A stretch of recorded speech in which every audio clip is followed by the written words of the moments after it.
Plutus Sports Analytics is a company based on minimizing the uncertainty in sports betting to help you maximize your profit. Newfoundland's first sports analytics team provides daily predictions for all Major League sports so you can win big. Whether you want to hit MLB picks out of the park or get a slam dunk on your NBA betting tickets, Plutus is a company of choice. Head to PlutusSportsAnalytics.com. That is PLUTUS sportsanalytics.com. Use code JSP10 for 10% off their deadly service.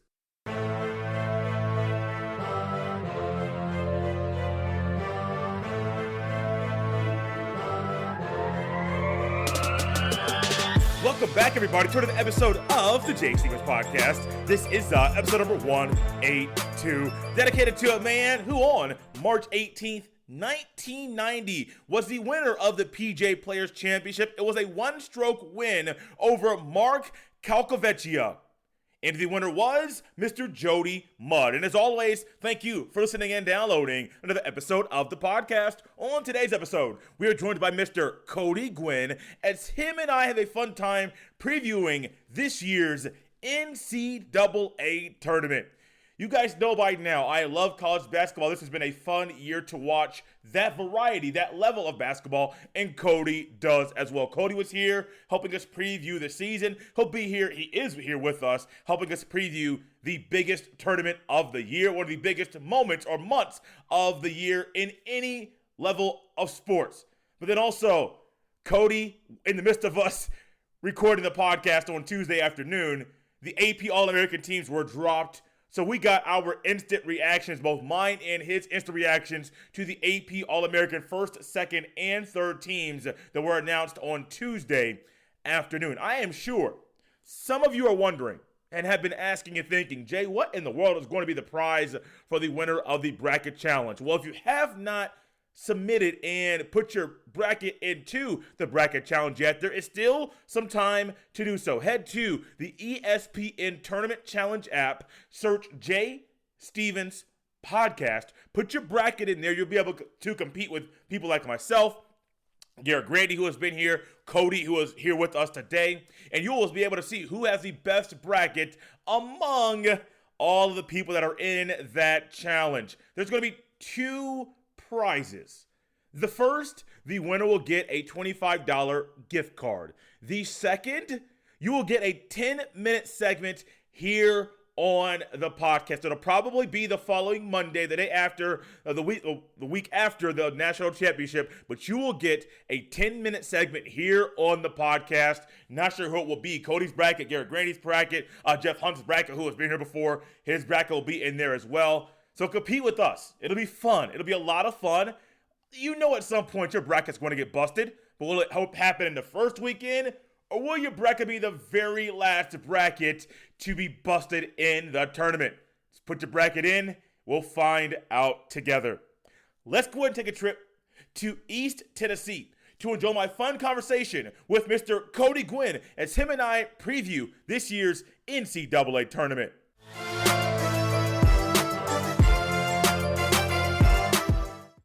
And joining us now, it is a week that myself and Cody Guinn have been looking forward to for quite a long time. He is a big college basketball guy. I am looking forward to this year's NCAA tournament. It's Cody Guinn back with us to help us get ready for the NCAA tournament, which tips off on Thursday night. Cody, how are you doing, sir? Man, I'm doing great. Been a busy time. Love this time of year. Feel like we had a March last year, but it was the worst March of all time. So it's good to be in an actual March setting and getting ready to fill out some brackets and see some upsets and Cinderella stories and all that. I'm excited. It's the best time of year, except for last year. Yeah. Let's forget about everything that happened last March. Beginning was okay, and then all of a sudden you hear no tournament. Well, cancellations, then no tournament, and then the whole country changed for the very long time. Next few months, we had no idea what was going to happen next. Right now, unfortunately, some people, they're not back to, well, many people aren't back to normal, you'd be able to say, but there's some people that I hear are still shut down, locked down based off their local officials. But even they, Cody, can still watch this year's tournament, which I think will have a lot of excitement and maybe a few more upsets than maybe some people are expecting.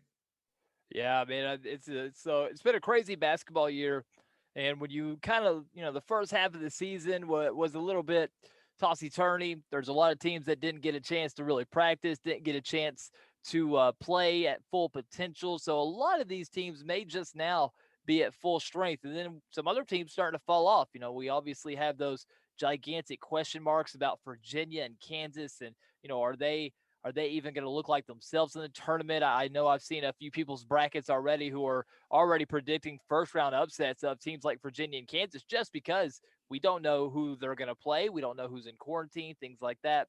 So it's going to be a wild one, and we'll see. And, I really hope that when we talk upsets and things like that, we talk about it based on what we see on the floor and not so much based on the possibility of COVID protocols keeping certain players out or possibly even a team out. That's the big question mark.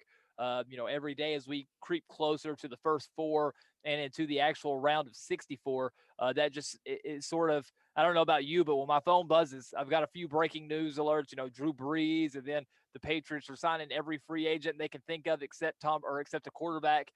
Every time I see that, though, every time I get a breaking news alert, I fear it's a team having to be pulled out of the tournament. So I'm really hoping we just get a clean stretch. And once we start playing, I think we're going to be good. I really think once we get there, we'll be good. But it's just, these days just feel so long. And every time my phone buzzes, I just get that little feeling. Like I just hope we're not about to lose a team or a key player for the tournament.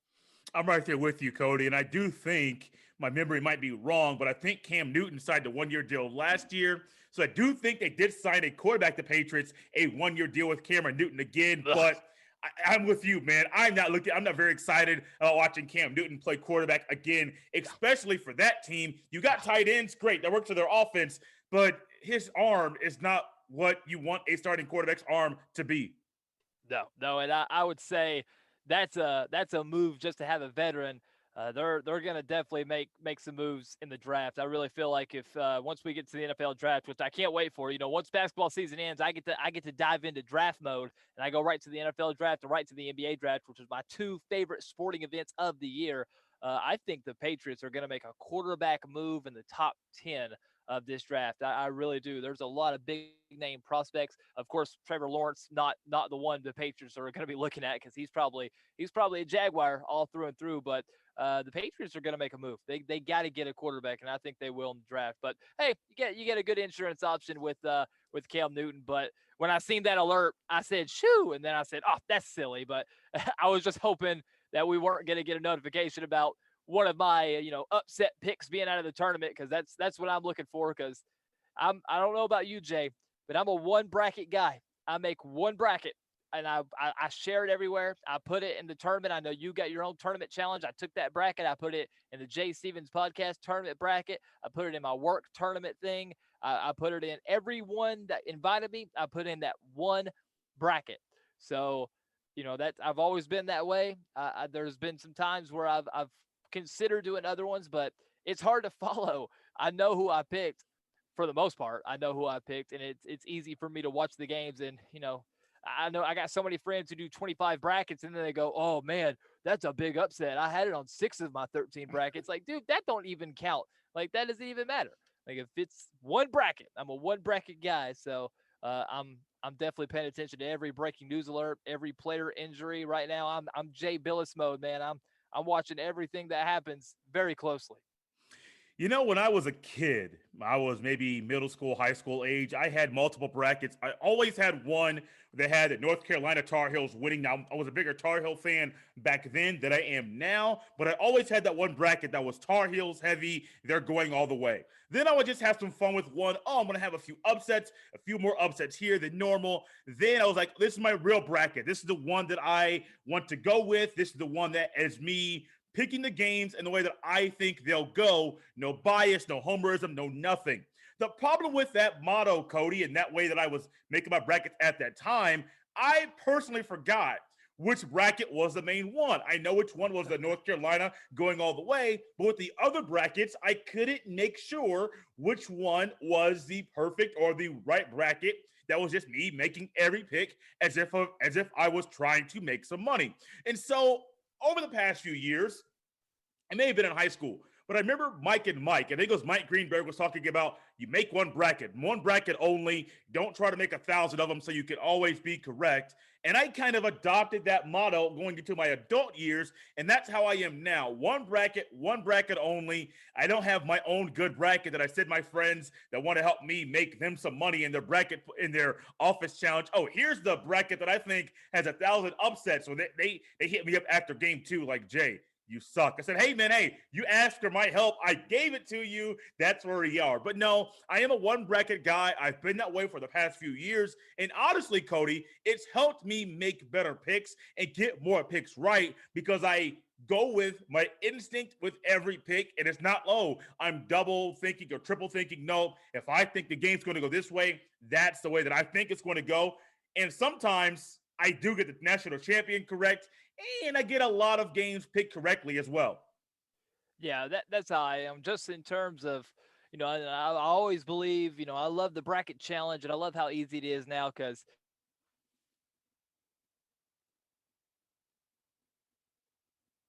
now, you make the bracket, you print it out, and you can make your copies and do whatever. And I've most of the tournaments or most of the tournament challenges things I've been in have been from email links. That makes it so easy. But I do always still to this day print out one blank bracket and fill it in by pencil. That's the only tradition I really always have. I always have one bracket I have to do by pencil and paper just because that makes me get a better feel. Makes zero sense. There's no scientific proof. But that's how I've always been.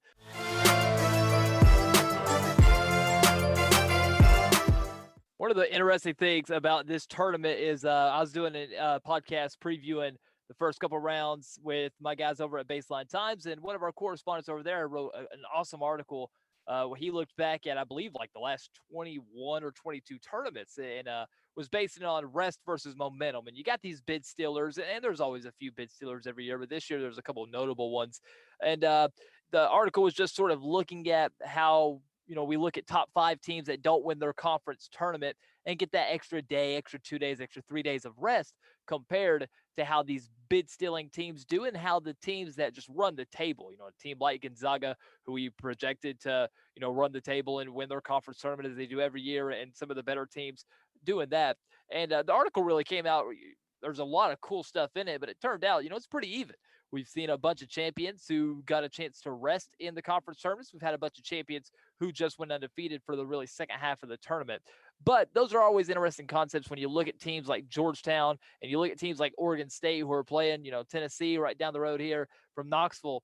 So those games intrigue me a lot too because, it's hard to strictly bet against. I know Georgetown's barely 500, but they looked great in the Big East tournament. And then you look at a team like Oregon State with their ability to knock down shots and play so well. It's hard to bet against them. And I know Ohio State and Michigan are definitely the 2 top teams there. But, man, Illinois looked like a national championship contender with the way they played in the tournament there. So, there's so many interesting concepts when you look at that, and some teams may benefit from the rest, but just a lot of those matchups intrigue me more than any others heading into this tournament because, those bid stealing teams, they're always so hard to bet against, especially when they end up lower seed. Like Georgia Tech.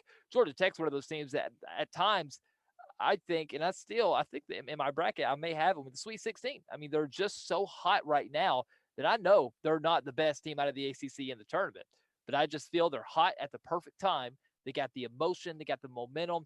Teams like that are hard to bet against. They're hard to bet against. And in this year's tournament, as I look over my bracket, as you're talking there's those bid stealing teams. There's those teams that had rest. There's those teams that look good. Speaking of Illinois, Ohio State, Michigan kind of beat themselves up in the throughout the regular season, with Big Ten in general. I've called it a gauntlet the entire year. No matter who you're playing, you have to bring your A game every single night, or you could be in Ohio State, who lost their last 4 games of the regular season before going a 3-game winning streak in the Big Ten conference tournament before losing in overtime by 3 to the Illinois Fighting Illini. This tournament, man, I know you have those top seeds. A lot of people go chalk all the way. Some people, they say, no, I have a lot of upsets. No matter which way, I think it's going to be very intriguing and exciting. And I've heard people say there's possibly not the excitement for this year's tournament as they expected with their not big a tournament last year. I don't know who those people are because everywhere I look, I see college basketball this, college basketball that. I've seen more college basketball conversations, Cody, than I've seen about NFL free agency, which I think says a lot because the NFL still is king in America. Well, yeah, I'm gonna say I don't know anybody that's not excited for the tournament unless you're talking about blue blood fans. And of course, I mean, I'm a pretty big Duke fan myself, but I mean, I think we just kind of know where we're at. And I seen that awesome interview, and again, I don't agree with him because I'm more of a analyst now than I am just a Duke homer.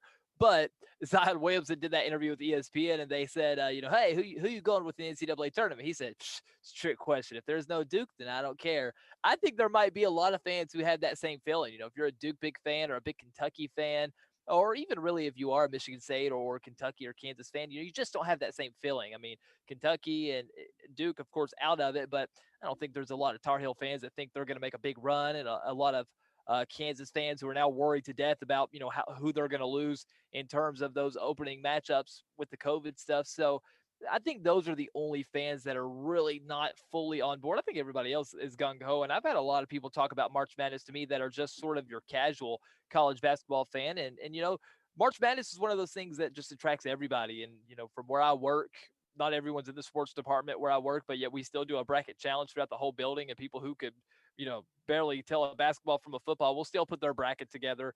It's just one of those things where, every year the casual fan gets in on at least the bracket madness and the parts of that. So, I mean, I really think hate losing a year, but I think it adds a little more flavor to it. And I mean, there's a lot of people already sharing their brackets and their national champion. The only thing I think that takes away from some of it is, of course, the lack of the blue bloods and that still fear that, could we get to the Sweet 16? Could we get to the Elite Eight and lose a matchup, lose a team to COVID? I mean, I think that's still a pretty fair concern because we've seen, last year in the college football championship, Ohio State lost a few players. It's one thing for a football team to lose 7, 8, 9 players. It's one thing for a basketball team. You lose 2 or 3. I mean, that could be the difference in you winning and you losing. I mean, just plain and simple.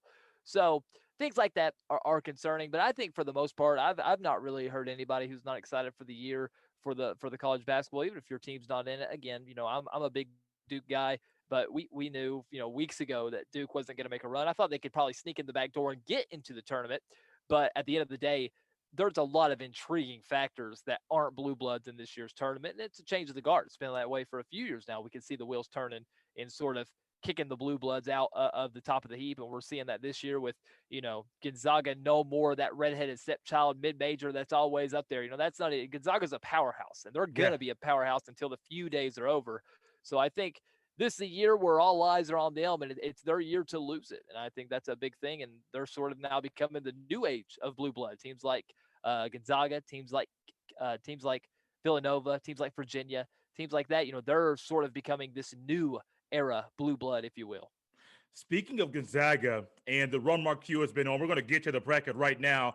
But Gonzaga, Mark Few, I believe he's made every single tournament he can make, not, of course, missing last year, since 1998. And I think that's a 22 or whatever year streak it is that he's been there. He has gone to that many consecutive NCAA tournaments at Gonzaga. Over there in the northwest, little corner section of the country, he's over there churning out talent every single year. A lot of people, they go back to John Stockton, say John Stockton, Gonzaga, but they've had a lot more talent. Adam Morrison, Nigel Williams-Goss, Domantas Sabonis, so many guys that are now in the NBA. They were there in Gonzaga, and when many people saw Gonzaga, you're a mid-major, you're not playing anybody. They show up at the tournament, and they show, hey, no matter who's in our conference, we can beat the big dogs. Even in, I think it was 2017, year may be wrong, they did make the national championship game against North Carolina, and that was a very interesting, enjoyable game to watch. At a couple big guys bruising in the paint, and I really liked what this Gonzaga team going to their section, the west section of the west region, of your bracket. Yeah, they got to play it. They're playing the play-in matchup there. Miss me, I forget. I have the abbreviation in front of me. Don't exactly know who they're playing first. Cody, you could probably help me out with that. But Gonzaga's region, the weakest to me of the four number one seeds as far as who they have in their region. And I do think Gonzaga can possibly go on a run. I do have them playing round of 32. I had them playing Oklahoma and beating Oklahoma there in the round of 32, making it to the Sweet 16. I do have an upset in that region as well. I have Ohio making it to my Sweet 16, beating Virginia and beating Creighton as well. Creighton didn't impress me at all. After watching them play in the Big East Championship game, I'm wondering if the whole situation with Greg McDermott and what he said there as far as their plantation comment, if that's hindering his coaching ability, if it's hindering the players being able to focus during that. But in that West region, Cody, Gonzaga's going to get a lot of attention. But who else do you think can get some attention in that region of the bracket? Gonzaga, that's the big thing about using the S curve this year is that bracket is all set up for Gonzaga to run through. And that's the big thing this year. And when you look at the play-in game, Norfolk State and Appalachian State, I've got a chance to see Appalachian State a few times this year.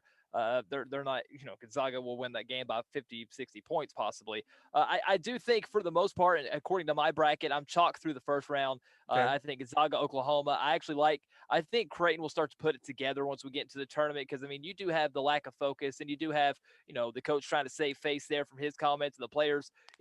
I feel like now you sort of get to the part where the players have to build around each other. If you're upset with the coach, that's one thing, but they're going to build around each other. And, UCSB, they're not going to be a great team there at the 12. I don't like that 5-12 matchup as much as I like some other ones. I've seen a lot of people call it the Ohio against Virginia thing, but Virginia's a deep team. And Virginia may lose a player or two with this COVID protocol thing, but I do think they'll put it together. And luckily, they have the quarantine set up where they should all be out of quarantine by Thursday. I think Kansas is the one we got to watch because we don't exactly know who's in quarantine and what their quarantine time period is. Coach Bennett's come out and said, yeah, we got 6 or 7 in quarantine until Thursday, and we're good to go, and we'll fly out together. So I think that's a good win for Virginia. If there's one team to watch there, it's USC.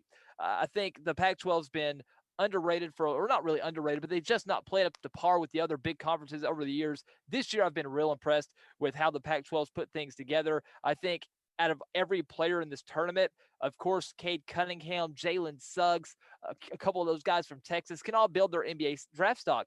But if you go back to the 2020 NBA draft, and you had LaMelo Ball if you need a true point guard, you got Anthony Edwards if you need a scorer, and you got James Wiseman if you need a post. And really, they were interchangeable. Whatever you need, you can get, and it's not a bad pick.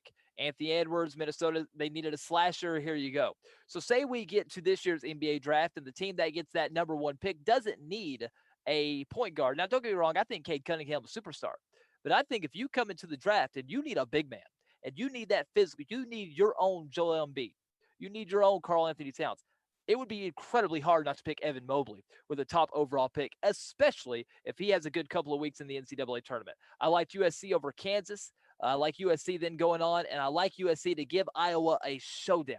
I think Garza against Mobley is a matchup that will be so fun to watch. I do think Iowa and Gonzaga at 1 and 2 both go all the way. It's a rematch from earlier in the year. Got to remember, Gonzaga knew that people talk about their schedule. They knew that. They played a crazy out-of-conference schedule this year. And a couple games didn't even happen. They didn't play Tennessee. They didn't play Baylor. They were supposed to. This was a team that out of, I think, like 13 non-conference games, 8 of them were against teams that are 1 point ranked in the top 10. That's bonkers. And Mark Few did not care. Mark Few said, if we're going to lose in November, December. We're not going to lose in March. I think Gonzaga, for the most part, runs through everybody they play up until that Final Four or into the Elite Eight. Iowa may give them a bit of a show, but I think I don't know where Gonzaga loses. I don't know where they have a bad matchup even, Jay. I think we're talking blowout against, Appalachian State, pretty big win against Oklahoma, pretty easy game against Creighton, and I think they don't struggle too much against Iowa. No, I'm right there with you, man.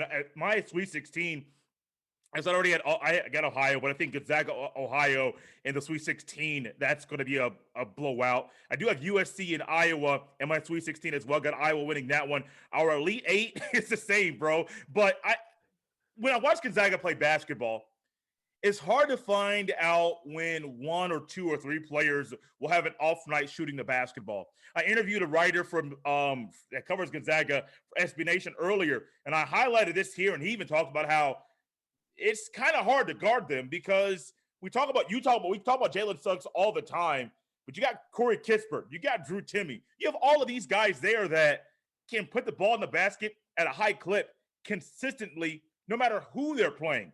And that's the thing that scares me. Well, not scares me. It's going to scare their opponents. I'm going to love watching it because no matter if it's in Iowa or let's say it's a US, let's say I get a USC or no matter who they play, you can't focus on one guy. You have to. You can try to focus on a couple, but if you focus on three, and let's say they move the ball around consistently and they keep their offense flowing, the read and react style of offense that they have, your defense can't rotate quick enough because the ball moves quicker than man does every single time. And I do think no matter who they're playing, Gonzaga is going to run. And Iowa, as good as they are on offense, myself watching a lot of Big Ten basketball, Iowa's defense is not that good at all. I remember when they played Ohio State, and I saw them come out in they came out first possession, man-to-man, second possession, a 2-3 zone. I'm like, oh gosh, you guys are already bailing, realizing you can't guard Ohio State. Then the next possession, it was went back to a man-to-man because Ohio State said, okay, cool. You're going to play a zone. We'll find a way to get the ball into E.J. Liddell, and then E.J. Liddell will facilitate and get the open man the ball. And that's what happened, and they realized if we're going to beat them, the first matchup, it's going to be a track meet. The second matchup, Ohio State just looked bad, atrocious, and Iowa did their thing. Let's quickly move, Cody, to the East region. There's so much to talk about in all of these brackets or all these regions. We could spend probably 20, 30 minutes talking about each of them. But when I go to the East, I got a lot of chalk. I'm not a guy that goes chalk most of the time. I try my best to try to see 3 or 4 upsets in each of them, but I don't. First round, Michigan's going to win that one easily. It was nice to see if Texas Southern could win that play-in game there, play Michigan, but I know Isaiah Livers is injured. Not sure if he's going to play the first round game, the round of 64, but I do think Michigan wins that one. That team is just loaded. It's just so good. And I haven't seen a freshman big man in the way that I've seen Hunter Dickinson play. And one thing I like with him on rebounds, the ball doesn't come down below. Like he barely bends his elbows and the ball goes right back up consistently in the way that he was able to rebound and put the ball back up. But I got Colorado beating Georgetown. That was tricky because I saw, like I said, Georgetown Big East championship game. I don't know if the few days off between the Big East championship and their first round game against Colorado, I don't know how that's going to affect them and their momentum. They found momentum in the Big East championship. I'm curious, don't think it's going to happen, but curious to see how they respond and how they play in the round of 64. Just a few picks for me. But in the East region, Cody, what matchups or who do you have moving forward? Yeah, so the East is one of those rare regions where I'm not really all chalk as much as I am in some of the other regions. There's a lot of matchups I like in the East. I think the East is one of my favorite brackets just in terms of the matchups and how I look at it. Again, Michigan, I think they're just too loaded for the round of 64 and 32. I think they're good there. I do feel uneasy. I don't feel as championship about them as I did maybe about a month ago. I'm starting to lose a little bit of that. I don't like that Livers is hurt, and I think that injury is not one that's going to heal well. He may come back and play if we can get to the round of 32 or Sweet 16, but he won't be his full self. So that's something to worry about there. First upset's really easy, 9-8. I think LSU is very athletic, but I don't think they're a great basketball team this year. I really liked what I've seen out of St. Bonaventure. I think they can go in there and pull off that upset. I'm riding with Georgetown, man. I know there's some heavy hearts with John Thompson and Patrick Ewing, and he's got that team motivated to play. They came in, they looked great in the Big East tournament. Big East tournament's always one of those tough ones to win. Georgetown looked good. Not only did they look good, they looked great. Beat up every team they played, especially Creighton. So I like Georgetown over Colorado. Florida State is one of my dark horse teams in this year in the whole tournament.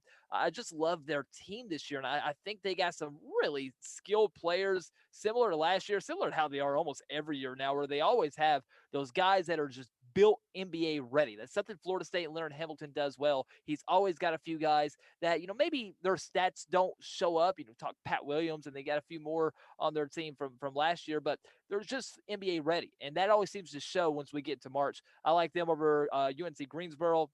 And then I got a play-in winner. I think Michigan State beats UCLA, and I think Tom Izzo just knows what to do. I think they beat BYU. I think they've not had a great year. They're one of those lacking, old school style teams, but I think Tom Izzo can at least get them to the round of 32 over BYU. I like Texas. UConn and Maryland's a great game, but I think UConn pulls it out there, and I like Alabama going on there. And that just sets up a fun second round. That's when I start getting a bit more chalk. That's where I like Michigan, Florida State, Alabama, and Texas. Here's the thing, though, Jay. Once you get to the Sweet 16, I think 1 and 2 fall. I think Michigan loses to Florida State, and I think Texas wins a close one to Alabama. And I got 3 and 4 in my Elite Eight. And I think Texas and Florida State, man, that was the hardest game in this entire bracket for me to pick because I love the way both teams are built. And I think Shaka Smart knows that he needs to get to the Sweet 16 and possibly even further to just still keep all Texans on board with what he's doing in Austin. And they have the potential. They got Greg Brown. They got some great older players, a great guard setup. Florida State's long, athletic, talented, 2 top 15 picks. Both teams have 2 top 15, top 20 picks. That one's hard. I picked Texas, and now that I'm looking at it, I don't really know why.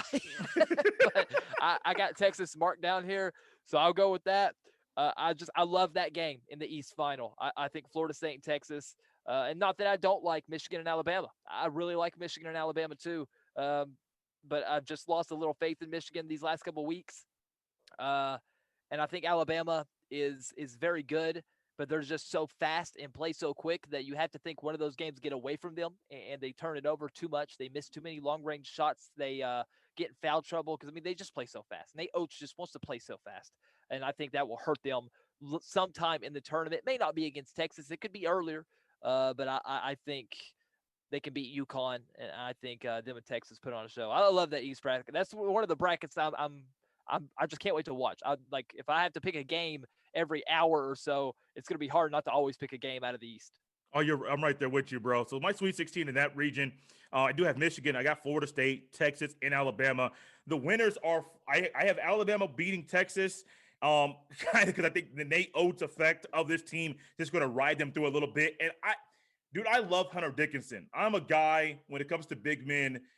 You can be good, but you may not affect your team in the ways that others do, and others you would want the other big men to affect the other players on the team, especially those bench players that are coming in working with you, and when they can trust you to do your job, and then they can trust you to dish it out when need be. I'm riding with Michigan, and it's very tough for me to do that with the importance of Isaiah Livers, but I do have the Michigan-Alabama matchup there in the Elite Eight, and then like I told you, I'm going with Michigan again to go to the Final Four. I'm a little uneasy, not feeling the same way that I was earlier in the season. If you asked me 2 weeks ago if it's Michigan Final Four or somebody else, I'm probably going Michigan in the Final Four just because they're so much fun to watch. They have so many weapons. I'm curious, that Livers injury, does it hinder him? And can they overcome that, or can they not? I think they'll be just fine, but I think there'll be a couple of Okay, I say just fine. I think they'll win, but I think there will be a couple of hiccups along the way. Let's move to, I think it is the South region as I get my bracket going. We went west, we went east. Let's go down to the South. Baylor, Hartford, North Carolina, Wisconsin, an intriguing matchup there, a matchup nightmare for Wisconsin Badger fans, I think. Villanova, Winthrop, Purdue, North Texas, Texas Tech, Utah State, Arkansas, Colgate, Florida, Virginia Tech, then Ohio State, Oral Roberts, an Ohio State team that played very well in the Big Ten conference tournament, a lot better than they did down the final games, final home stretch of the regular season. Cody, when you look at the South bracket, what do you see first couple rounds? Yeah, so the South's also a real intriguing bracket. For the most part, I'm pretty solid here. Baylor, I like over Hartford, and I liked Baylor. Still think Baylor's a national champion contender. I know here the last couple of weeks they've also had some stumbles, but I still really love that team. I agree with you. I think Carolina, they're playing very good basketball right now. I think that's a real tough 8-9 matchup for Wisconsin. I think Carolina gets out of there pretty unscathed, honestly. I do have Villanova losing to Winthrop. I think Winthrop. Oh, so we agree there. I was curious if we would agree. I do have Winthrop beating Villanova. Winthrop's 23-1. I mean, Yeah. the only other team that's got that many wins is Gonzaga. So they're, a 12 was crazy. You thought, Winthrop may at least get to 9 or so, but a 12 there but then again, 5-12 is good luck. So I'm sure Winthrop saw 5 and was okay with it. But that's the 12. That's the 12 matchup I really like there. And Villanova's play well, but they're not the same team as they've been in years past. Purdue, I think, also may have a tough matchup with North Texas, but I do have Purdue advancing. Mac McClung and Texas Tech gets past Utah State. Virginia Tech's going to upset Florida, I feel. Florida's a team that's just here and there. I like the way Tech's been playing. I do like Ohio State advancing into that first round. And then the team that I have advancing, but I wanted to talk a bit more about, is Arkansas. Moses Moody, I think, is one of those players that can come out of this tournament and propel his draft stock. This is a guy that when I looked on November 15th, was projected to be the 27th overall pick in the draft. How he's played in the last month of the season and in the SEC tournament, he is now projected to be the number 8 pick in the 2021 NBA draft. And there's still not a lot of guards in front of him outside of Cade Cunningham and maybe Jalen Green, depending on how things go in the G League. I think Moses Moody could play his way into a top 5 pick. I love what he can do at Arkansas. He is a true shooting guard. We have so many guys who play all of these different positions now. I hate it. Be your position. Are you a point guard, a shooting guard, small forward? I mean, that's the reason we have positions. He is a true shooting guard. I love the way he plays at Arkansas. I think he leads them over Texas Tech. That'll be a fun matchup with him and Mac McClung, though. I like Winthrop beating Purdue as well. I think they beat Purdue in the second round. I like Baylor over Carolina, although I think that matchup is going to be a little bit closer than some people think. And I think Virginia Tech gives Ohio State a little bit of a challenge, but I do think Ohio State comes out there. And then Winthrop and Baylor. I got Baylor winning that game pretty big. Just wanted to mess with you there. And Jay, I'm sorry, man, but I think Moses Moody in Arkansas in the Ohio State season. I think Moses Moody has got that superstar style potential. I think if you want to talk Steph Curry, Kemba Walker style NCAA tournament where they just go takeover mode and they're the name you remember, I think Moses Moody will be that guy. I think he goes for 30 or 35 and Arkansas defeats Ohio State. And we get Baylor and Arkansas in the Elite Eight in the South Final. And I think that's a fun matchup, but I think that's where Moses Moody maybe starts to run out of gas a little bit because there's not too much else on that Arkansas team, just to be pretty honest. And I think Baylor ends up pulling out of the South as the number 1 seed. The one curious thing about this Ohio State team, and I'll go over my picks quickly before I go a little bit deeper with that. Let's see. Round of 32, Baylor over North Carolina, Purdue over Winthrop, Arkansas over Texas Tech, and then Ohio State over Virginia Tech, and then Sweet 16, Baylor beats Purdue, Ohio State beats Arkansas, and then Baylor beats Ohio State. The thing about Ohio State, and that's where I am right now, Cody. I don't think Ohio State's going to win the national championship, even if, say, they're fully healthy and they didn't have this Kyle Young injury, which I'm going to mention right now. Kyle Young, when you think about basketball guys that are very, very important, he's not a guy that's going to wow you. He's not going to the NBA. He's not playing overseas. He's a 4-year player in college, and he had the chance to come back next year due to the COVID and how the NCAA says anybody that plays this year, you don't lose a year of eligibility. Kyle Young and his concussion, he had a second concussion within the past, I think, 2 or 3 weeks of the season.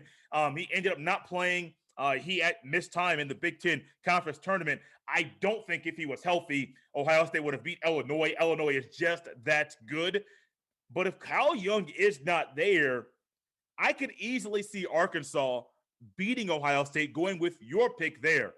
Dwayne Washington Jr. has played a lot better if you watch the Big Ten tournament, either the Michigan-Ohio State game or if you saw the Illinois-Ohio State game. You saw Dwayne Washington Jr. play a whole lot better. If you would have said he's going to play like that at the beginning of the season, and me, myself, watching a lot of Ohio State games, I said, there's no way. He's too inconsistent. He's not somebody that you can rely on to make big shots.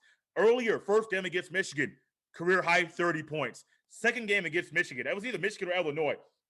Big Ten tournament, had a career high 32 points. And it's consistently in his response to being coached hard by Chris Holtmann and the rest of that coaching staff there for Ohio State. Dwayne Washington Jr. has been someone that Ohio State can rely on, but their lack of size, best big man, best guy on the team, 6'6", 240, E.J. Liddell, all Big Ten honors, first team Big Ten, I believe voted on by the media. I think the lack of size will hurt them. And I think the Kyle Young absence could, if he's still out there, could hinder them in beating Arkansas. When Kyle Young got hurt, he just got done playing his best half of basketball, had a career high or tied his career high of 18 points in that half, then comes back, gets hurt. If he's not there, I'm very interested to see how Ohio State does play against in Arkansas without one of their starters. We went through the South, went through the East, went through the West, and now let's go down to the Midwest on my bracket as I'm going right down here, digitalized form. Illinois Drexel, Loyola Chicago, Georgia Tech, Tennessee, Oregon State, Oklahoma State, Liberty, San Diego State, Syracuse, West Virginia, Morehead State, Clemson, Rutgers, Houston, Cleveland State. I got Houston winning that one. I got Rutgers beating Clemson. This was a game a couple weeks ago, or even a month ago. I would say Clemson wins that. Rutgers can't find a way to put the ball in the basket. They're not playing as like they did to start the season, starting to turn this thing around. And Ron Harper Jr. is one of those guys that's very, very, very hard to guard. And he has a flamethrower, you may want to say, of a shot when he is there. And also Jacob Young. More of you, if you watch that game, you will see Jacob Young, and when he's just a little good, quick little guard. West Virginia over Morehead State. San Diego State beats Syracuse. Liberty over Oklahoma State. Cade Cunningham. I know you may have some thoughts about that one. You've been a big Cade Cunningham guy all season long. Oregon State over Tennessee. Georgia Tech over Loyola Chicago. Then Illinois over Drexel. Cody, what say you about this region of this bracket? I was thinking we had a lot of agreement. Then you got to your Midwest bracket, and now we're going in different directions. So I like Illinois over Drexel. I think they're playing peak basketball right now at the perfect time. I love Georgia Tech. I think they're playing great basketball. Josh Pastner has done a fantastic job with that group, especially here in the last 2 years. The Tennessee or Oregon State matchup really, really is tough for me. I've seen the Vols play basketball where they look like an Elite Eight team. I've also seen the Vols play basketball where I wondered if they can get out of the first round. If they don't have John Fulkerson, I'm worried that Oregon State can put the ball in the basket in too many different ways. Tennessee will have to get those freshmen to play big minutes and to play good basketball. Cannot turn the ball over. Yves Pons has to have a double-double, has to be able to guard on the perimeter. I'm scared to death of that matchup, but I do think Tennessee knows, and Rick Barnes knows, that they can't lose in the first round. As good as Oregon State's played, and I know they're the Pac-12 champions, so it's not like you're losing to a mid-major team still yet. I think this is the year Tennessee was supposed to make the big run. Of course, they got some injuries. They got some things going on, but they have to beat Oregon State, and I think they will in a tough matchup. Yeah, Liberty is a team, and Oklahoma State's played a little inconsistent at times throughout the season, but they've put it together real well here late in the year, and I do think Cade Cunningham is an absolute superstar. I just can't see Cade Cunningham losing to Liberty. Yeah. It's not that I really think Oklahoma State and Liberty is not a good matchup. I just think Cade Cunningham will go too much of a superstar mode. I don't know much about Liberty, but I know they don't have a player on their team that can stop Cade Cunningham. I think Oklahoma State gets past there. I have Syracuse upsetting San Diego State. Okay. I think this is when we go back to what's on that bench. It's a group of coaches, a group of players who've been here, who've done that. I think Jim Boeheim and Baby Boeheim over there can really get it done. And I think as the 11th seed, they may have a little juice in them to make a little run. I like West Virginia against Morehead State. I'm with you on Rutgers. I think there was some inconsistency this season, but I think they've just now turned it around back to where they were at the very beginning. I love this Rutgers team. I'll say how much I love this Rutgers team. Houston over Cleveland State. And then I got Rutgers defeating Houston in the second round. I think Houston has been hit or miss this year. There's been times where you go, man, this Houston team's legit. But there's been other times you think this Houston team's not great.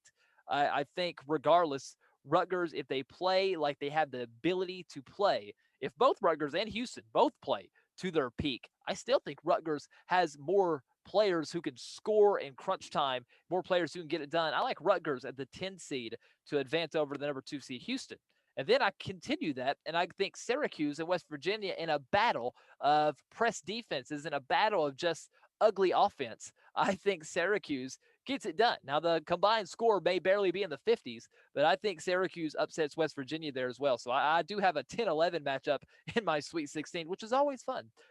This is where the Tennessee journey ends for me again. I think Cade Cunningham's a monster, man, and I think Oklahoma State's got some shooters. I think Tennessee, just the way they've played of late, I'm not saying Tennessee can't make a run.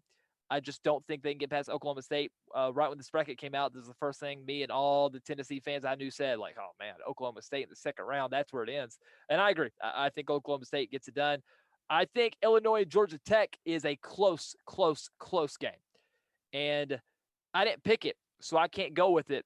But, Jay, do not be one bit surprised if Illinois, after all that rough play in the Big Ten tournament, and after a first-round game, if they come out a little flat against a Georgia Tech 9-seed team that's got no NBA players, does not have anybody real that big, that really has that big body, don't be one bit surprised if Josh Pastor makes this a game with 2 minutes left to play. I would not be surprised one bit if Georgia Tech pulls off that upset, but I did pick Illinois. Illinois over Oklahoma State. Rutgers over Syracuse. Yeah, a 10th seed of my Elite Eight. What do you say about it? I got Illinois, though, beating Rutgers. I love the way Illinois played. I just wonder about the gas tanks, man.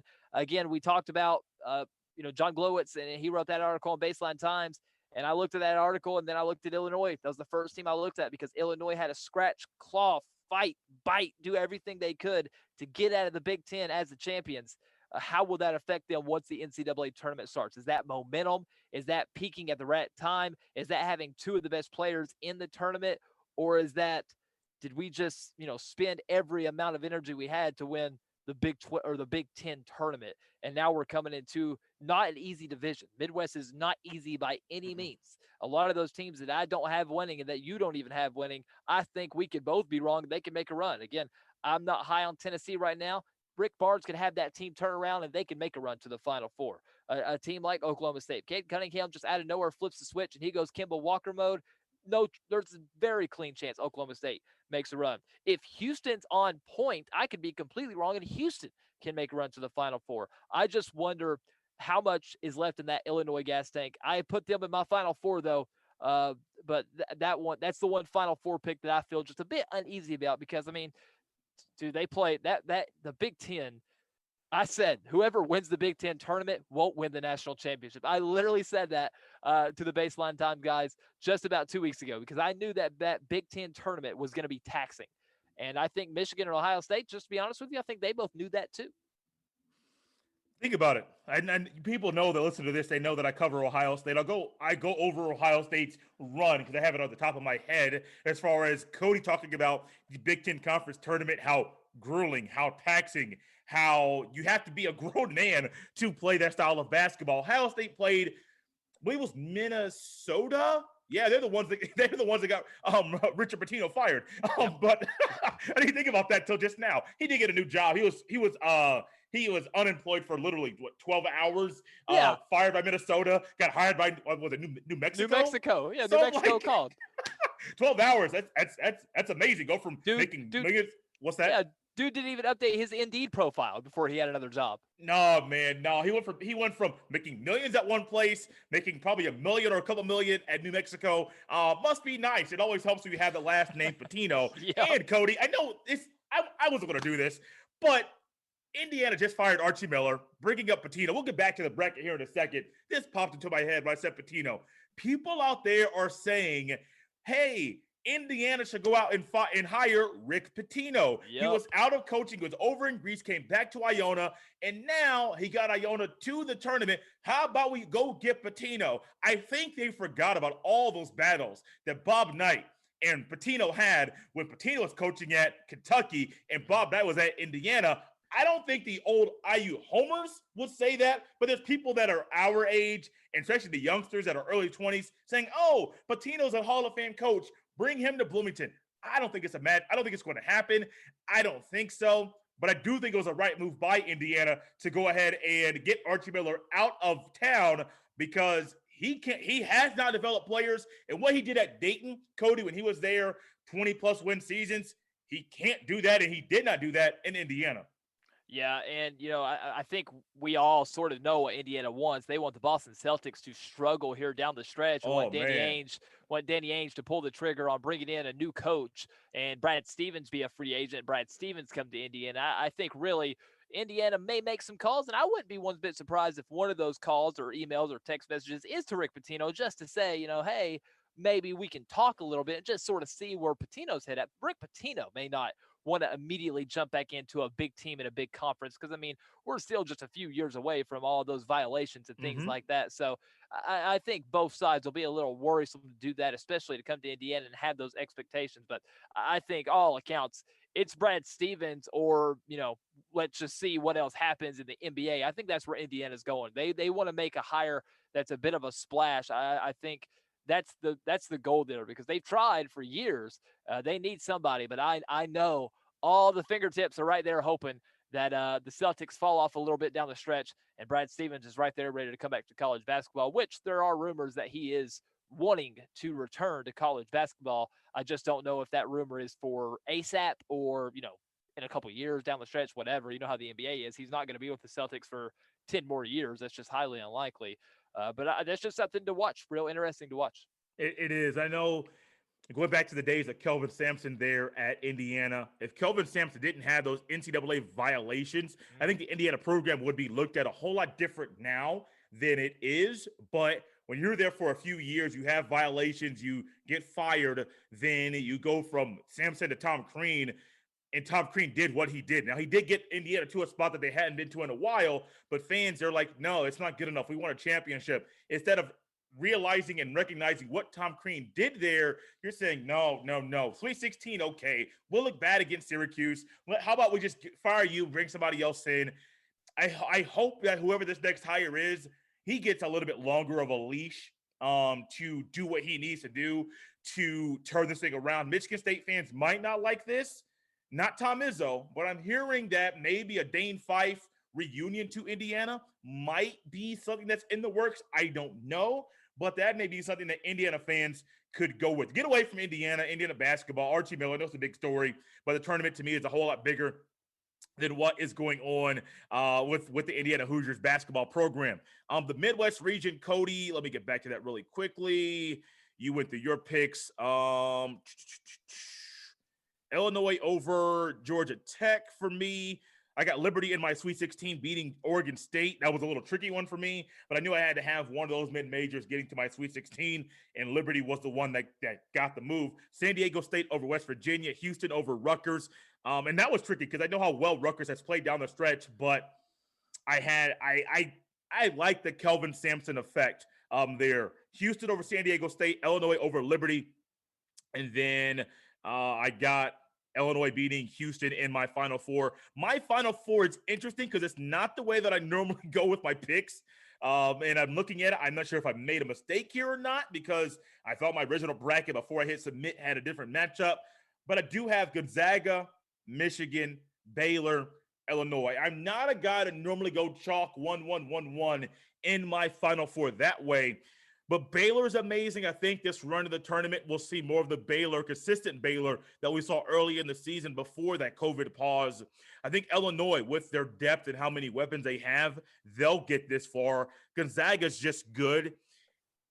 And the Isaiah Livers thing, I think it's a legit question. Makes you pause, makes you wonder if they could get to the Final Four this year. But I'm riding with the Wolverines. If you're an Ohio State fan listening to this, you're saying, Jay, you're going to get against a team that you cover. Absolutely. Ohio State's lack of size, and really, you don't have a closer.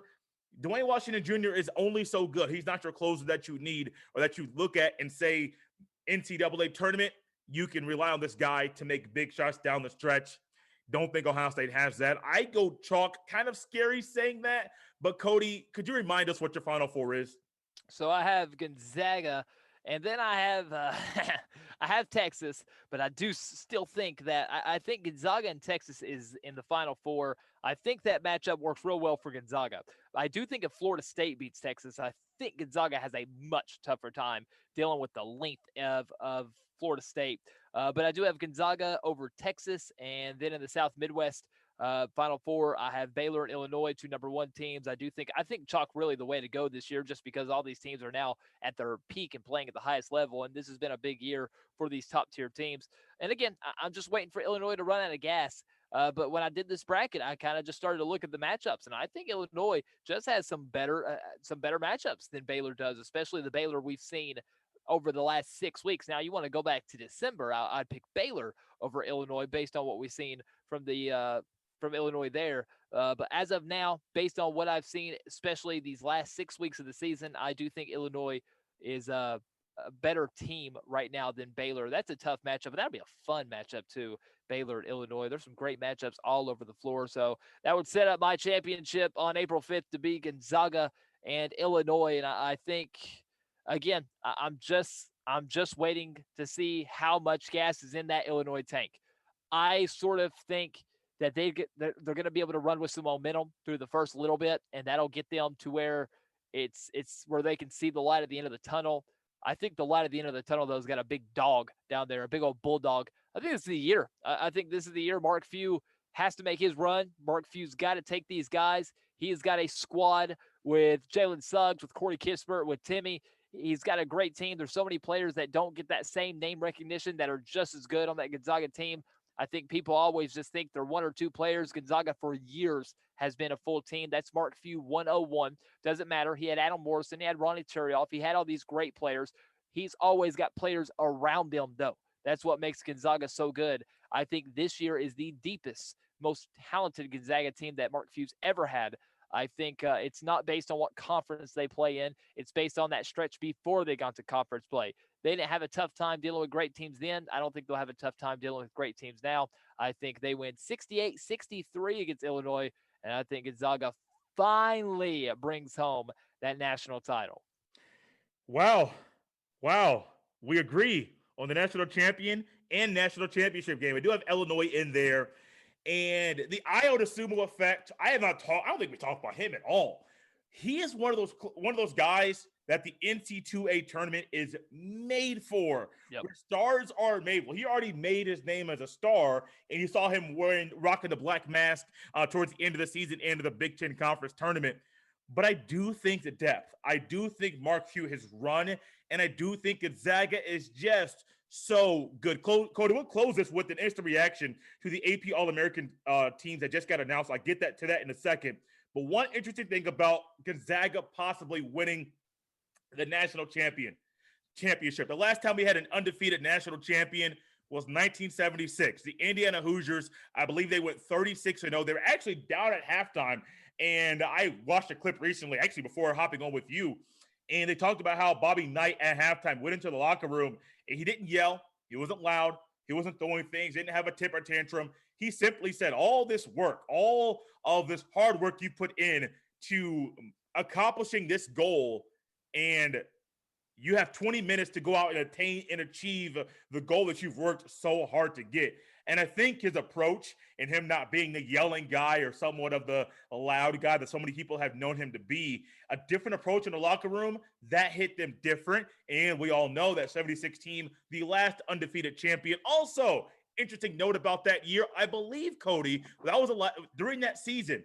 Neither Kentucky nor Duke made the tournament during that year. In this season, neither Kentucky nor Duke made the tournament this year either. Last, we're going to close this out. Little instant reaction to the AP All-American teams that were announced while we were recording. I don't know exactly when it came out. But first team AP All-American team, Luka Garza, Jared Butler of Baylor, Io DeSumo of Illinois. Luka Garza, for those of you that don't know, he is at Iowa. Cade Cunningham at Oklahoma State, and then Corey Kispert of Gonzaga. He is a senior. The second team, Drew Timme of Gonzaga, Jalen Suggs of Gonzaga, Evan Mobley of USC, Hunter Dickinson of Michigan, and Kofi Cockburn of Illinois. All names that I believe we have mentioned at least once or twice here. Don't think Kofi Cockburn's name came up, but it did just now. Cody, what is your instant reaction to the first team and second team when it comes to the AP All-American teams for this college basketball season? Yeah, pretty much what you expect. I mean, Garza's had that National Player of the Year style year over at Iowa. Of course, beginning the first 2 months of the season, he was a shoo-in to be the National Player of the Year. Iowa has not played as great down the stretch, but still ended up with that 2 seed, which some people I know thought is a little bit too high for them. But nonetheless, great center, great player, all-time player over at Iowa. Jared Butler is one of the best pure guards in college basketball. We've seen what Illinois has done, so of course they're going to have a few names on there. And Cade Cunningham said it all year. He's the super freshman. He's the one and done. He's the number one pick in the draft most likely. Corey Kispert was pretty interchangeable, I thought, with Jalen Suggs, if you want to Yeah. put him in there, or if you want to put Kofi Coburn in there. That's the only one where I think you could move some things around, because I was personally more impressed with Suggs this year for what he did, but I'm fine with Kispert in there as well. And then you look at that third team, you start seeing some of those names that I think I always look at the third team, because what the third team is Oh, guys that I have skipped that that little one. bit a little Yeah. bit of a chip on their shoulder. So Quentin Grimes, he'll be able to lead Houston possibly. Watch out for him. Herb Jones and the Alabama team. That's a scary team after winning the SEC title. See what they can do. You also got Cameron Krutwig over at Loyola Chicago, Chris Durante at Oregon, and who did I skip? Davian Mitchell of Baylor. And again, Baylor's got the best two-man guard set up in college basketball. We didn't talk a lot about Baylor here because I think all the attention really on some of those Big Ten teams and then Gonzaga. We shouldn't sleep on Baylor. I think if No. we would have done a college basketball podcast maybe second or third week of December, I would have told you that I would pick Baylor over Gonzaga in the national championship, just based on the way they shoot the ball. Gonzaga's got a lot of different ways to score, but they're based on pure offensive basketball. Baylor's a kind of open floor team that could just run and gun. Still, I'm all in on Gonzaga, but Baylor would not surprise me, especially since, that rest versus momentum thing. They've had a little bit of time to sort of reset and get the juices pumping again. Man, I'm excited. I can't wait to watch this tournament. I know my bracket's probably completely wrong, and I'm going to have like 49%. I'm just going to delete it and act like I never even did it, and just tell everybody I forgot to do one this year so no one can see how bad it was. But I'm just real excited to watch. There's some great, intriguing stories. And you said at the beginning, people, if you're not excited about this NCAA tournament, I don't know what you want. If you want Duke and Carolina, you just go to YouTube and watch some of those old battles in the 2000s and stuff. I love me some blue bloods too. I'm right here in the middle of the South, so of course I'm all in on some blue blood rivalry. But this is just not the year. This is the year of so many deep teams. You got so many Cinderella potentials. I'm not really buying into this being a Cinderella season, but I'm buying into us seeing some of those players that have those Cinderella moments where they just take over. There's so many options, man. So many guys who could just explode at any given time and make this their tournament. That's how I look at this field, Jay. I don't know who. I got some opinions on who I think, but I don't know for sure who. But there's going to be a player or two that go absolutely bananas and takes over this tournament, whether it's Moses Moody, whether it's Cade Cunningham, whether it's Scotty Barnes at Florida State. Somebody is going to go crazy in this tournament and end up advancing to the Elite Eight or Final Four and just really make themselves a household name. That's how I feel about this NCAA tournament. This is the time of year. This is the tournament where those players, those people, those individuals that maybe you didn't know before make a name for themselves, or some people, they make a big name for themselves in the regular season, and then that thing just blows up and it gets so large, it's bigger than what you could expect because they play the basketball in a way that it makes you just stop everything you're doing, put your phone down, put your computer away. The beat writers are like, wait, I'm supposed to be taking notes. This is too much fun to stop and write down things or type things out. No, it's all about what's right in front of me. I'm curious, Cody, myself, to look out and see who will possibly be that team, or who will be that player, that makes a name for themselves. It all starts Thursday, Cody. This has been fun, man. I know you just left us with one little nugget. Do you have any other comments about the tournament that you want to leave us with? And then I'll come back and wrap it up after you're done with yours. I don't think so. I think Okay. I'm just excited, man. It's one of those things. You got to think it's been 2 years since we had March Madness. It's crazy to even say it. I'll be this excited next year too, and the next year, But it feels different not having that reigning champion, and we can't even go back to last year's notes and see what happened and make all those assumptions. And just a sad shout out to all the things that could have been last year. It's sad to think that Gonzaga and Baylor could both be trying to get a repeat right now because they were both really, really good last year. And, we didn't get to see some of those big name players come in and try to make their name felt. We both think that there's going to be some players that become those household names. We didn't get a chance to see who that kid would have been last year. So, that's unfortunate, but I think it's good now that we get this out of the way. To me, everything stopped really being normal. That's when things really got freaky last year, is when we started canceling March Madness. So it's good that we've come full circle. Now we're actually able to talk about it. COVID could still mess up a few things, but I think for the most part, in less than a month, we're going to crown a national champion for the first time in 2 years, and that's real exciting. And then, hey, real quick, on the women's side of the bracket, man, I think there's some crazy stuff that can go on over there as well. But NC State, they got that number 1 seed. NC State going to make themselves a run. I know they're a number 1 seed. I'm telling you, watch out for NC State. They're going to win the women's national championship this year too.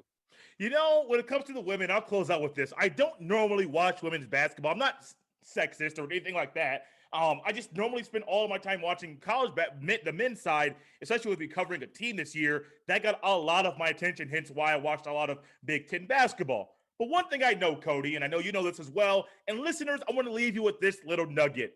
I have a hard time. I haven't watched any college basketball at all. I could be completely wrong with this, but I got a really, really hard time going against Gino Auriemma and UConn. It may have had a bad year. I'm pretty sure I haven't seen the bracket. I'm pretty sure they're in there. And Cody, don't they have the young lady named Paige who all she gets is buckets? Is that correct? Yeah, that's right. If that's the case, and I believe she was freshman of the year, player of the year, something along those lines, I'm going with UConn. I could be completely wrong, but Gino Auriemma has showed me that if you can get on him and he has a player like this, there's a good chance they can win it all. NC State, they got some playmakers on that NC State team, but they're under the radar. They're not being looked at as a true number 1 seed. There's people that thought Baylor should have been there and think there's some other teams.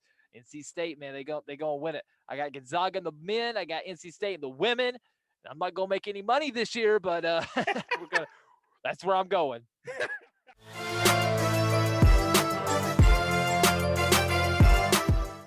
Gonzaga, I have them winning it all. Cody also has the Zags completing an undefeated season, something that has not been done since 1976. Will you go with the Zags like Cody and I, or will you go with another team that has played very well this season? Put your bracket to the test. Go ahead, submit your bracket, put your bracket into the bracket challenge for the podcast, the ESPN Tournament Challenge app. Search Jay Stevens Podcast. Mention it at the top of the show. Mention it once again. There is still time, as long as the tournament has not tipped off, for you to enter your bracket into the poll. Remember, a $25 gift card and a 10-minute segment spot here on the podcast is on the line. Who will earn it? We'll have to find out. Got to wait and see what happens once the games start being played. Thank you so much for listening to another episode of the Jay Stevens Podcast. As always, you can follow me on Twitter at JStevens07. Go ahead and feel free to follow the podcast on Twitter as well at JStevensPod. And you can send all of your emails to jstevenspod@gmail.com. Remember to always subscribe, rate, and review. It's a great way for people that are searching for a new podcast to listen to come across this one.